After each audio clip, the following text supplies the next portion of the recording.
Tony is not who Tony is.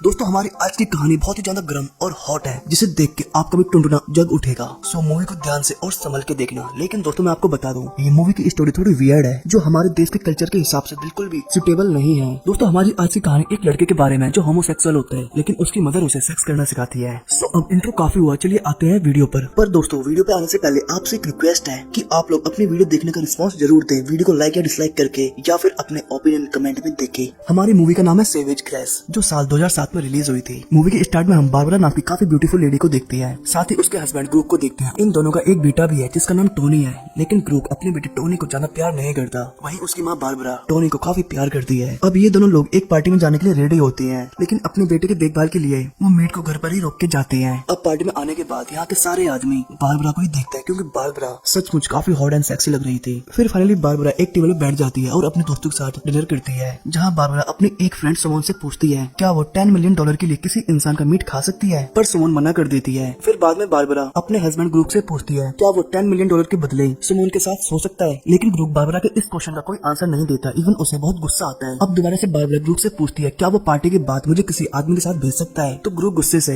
हाँ आप जा सकती हो। और होता भी ऐसा ही है। पार्टी खत्म होने के बाद बारबरा एक अनजान आदमी से लिफ्ट लेती है और उसके साथ चली जाती है, और ग्रूक अपने घर आ जाता है और लेट जाता है। अब रात में बारबरा घर आती है और टोनी को देखने के लिए झुकती है, पर ग्रूक उसे पीछे से काफी अजीब नजरों से देख रहा था। अब हमें कई साल बाद की कहानी दिखाई जाती है, जहाँ टोनी काफी बड़ा हो गया है और वो अपनी मॉम के साथ ही रहता है, क्योंकि उसके डैड ग्रूक अक्सर बिजनेस के लिए बाहर ही रहती है। फिर एक दिन बारबरा और टोनी बाहर घूमने जाते हैं, जहाँ बारबरा टोनी से पूछती है बेटे तुम मुझसे कितना प्यार करते हो, तो टोनी बोलता है माँ आपसे मैं दुनिया में सबसे ज्यादा प्यार करता हूँ, आपके लिए कुछ भी कर सकता हूँ। तो बारबरा बोलते क्या सचमुच तुम मेरे लिए कुछ भी कर सकते हो, तो टोनी बोलता हाँ माँ। फिर कुछ दिन बाद ग्रूक अपने फ्रेंड्स दोस्तों को घर लेके आता है और अपनी फैमिली टोनी और बारबरा से इंट्रोड्यूस करवाता है। लेकिन बारबरा अपने बेटे टोनी को इंट्रोड्यूस करवाते हुए बोलती है कि मेरे बेटे को काफी अच्छी फ्रेंच आती है और ये आप लोगों को एक फ्रेंच बुक पढ़ के दिखाएगा। लेकिन टोनी फ्रेंच बुक को बहुत ही कम यानी अच्छे से नहीं पढ़ पाता। तो एक गेस्ट टोनी का काफी मजाक उड़ाता है और बोलता है तुम बोल रही थी कि इसको काफी अच्छी फ्रेंच आती है, इसने तो एक वर्ड भी नहीं पढ़ पाया। अपने बेटे का मजाक उड़ाने पे बारबरा उन गेस्ट से काफी गुस्सा हो जाती है और उन्हें चिल्लाते हुए घर से बाहर निकाल देती है। अब ग्रूक भी बारबरा से गुस्सा होकर रात में एक होटल में जाकर रुकता है, लेकिन रात में बारबरा ग्रूक को मनाने के लिए होटल में जाती है, लेकिन वो मनाने की बजाय उसके साथ वहीं डुपचुक करने लगती है, यानी आप समझ गए वो क्या करने लगते हैं। फिर अगली सुबह ये दोनों लोग घर आते हैं तो देखते हैं कि टोनी के बिस्तर में कोई और लड़का सो रहा है और टोनी बाथरूम में नहा रहा है। लेकिन ये देख ग्रूक को काफी गुस्सा आता है और यहाँ हमें पता चलता है कि हमारे टोनी भाई थोड़े से बीच के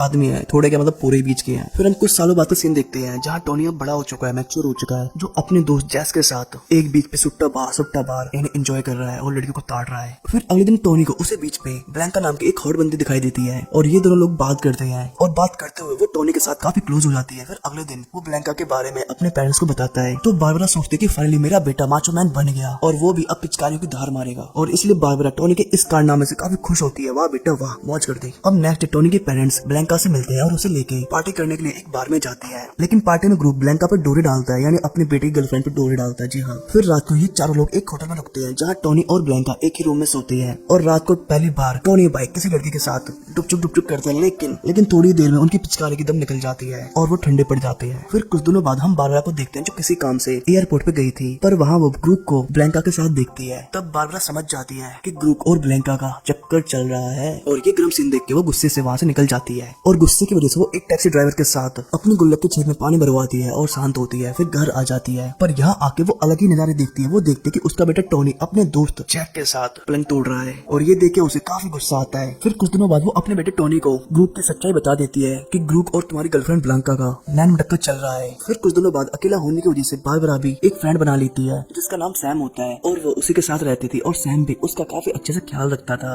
मतलब उसकी सारी जरूरतें पूरी करता था जो ग्रुप पूरा नहीं कर पाता था, समझ रहे हो ना। फिर नेक्स्ट टोनी भाई सैम से बात करते हुए देखे जाते हैं, जहाँ टोनी को पता चलता है कि सैम भी टोनी का एक जुड़वा भाई है, यानी वो भी एक होमोसेक्सुअल है, समझ रहे हो ना, मतलब बीच का थोड़ा सा यहाँ हो सकता है, लेकिन बीच का कंफर्म है। फिर नेक्स्ट जब वो नहा के आता है तो वो बेड पे सैम और अपनी मॉम को देखता है, तो वो भी इस मोमेंट को एंजॉय करने के लिए उनके साथ में लेट जाता है। पर नेक्स्ट डे बारबरा सैम को अपने बेटे के साथ ऐसा करने के लिए काफी डांटती है कि तुझे मेरे बेटे के साथ ऐसा नहीं करना करना चाहिए। अब कहीं न कहीं टोनी अपने डैड ग्रुप को एक और मौका देना चाहता था, तो इसलिए वो एक लेटर लेके ग्रुप के घर जाता है और वो उस लेटर को बाहर मिट्टी में छिपाने लगता है। लेकिन ब्लैंका उसे ऐसा करते हुए देख लेती है और वो बाहर आती है, पर टोनी लेटर को वही मिट्टी में गाड़ के भाग जाता है। और इस लेटर में लिखा था कि डैड हमें आपकी बहुत जरूरत है, प्लीज आप वापस आ जाओ। और इधर घर पे बारबरा एक पेंटिंग बना रही थी और पेंटिंग बनाते हुए वो रोने लगती है कि तभी उसके पास सैम आता है और उसे संभालते हुए ये दोनों लोग पलंग तोड़ क्रिया आरंभ कर देते हैं। इधर टोनी भाई जब घर आते हैं तो वो देखते हैं सैम और उसकी मदर लगे पड़े हैं, तो वो भी उनको ज्वाइन करता है और फिर ये तीनों लोग थ्रीसम खेलते हैं। फिर कुछ दिनों बाद सैम भाई को टोनी और बारबरा को छोड़ के दूसरे शहर जाना पड़ता है और भाई इन्हें बाय बोल के चले भी जाते हैं। पर काफी दिन बीतने के बाद बारबरा अकेले होने की वजह से डिप्रेशन महसूस करती है। इवन वो कई बार तो सुसाइड करने की कोशिश भी करती है, लेकिन टोनी उसे बचाने के लिए जल्दी से हॉस्पिटल ले जाता है। फिर नेक्स्ट डे ब्रूक और बारबरा की एक फ्रेंड टोनी से मिलने आती है।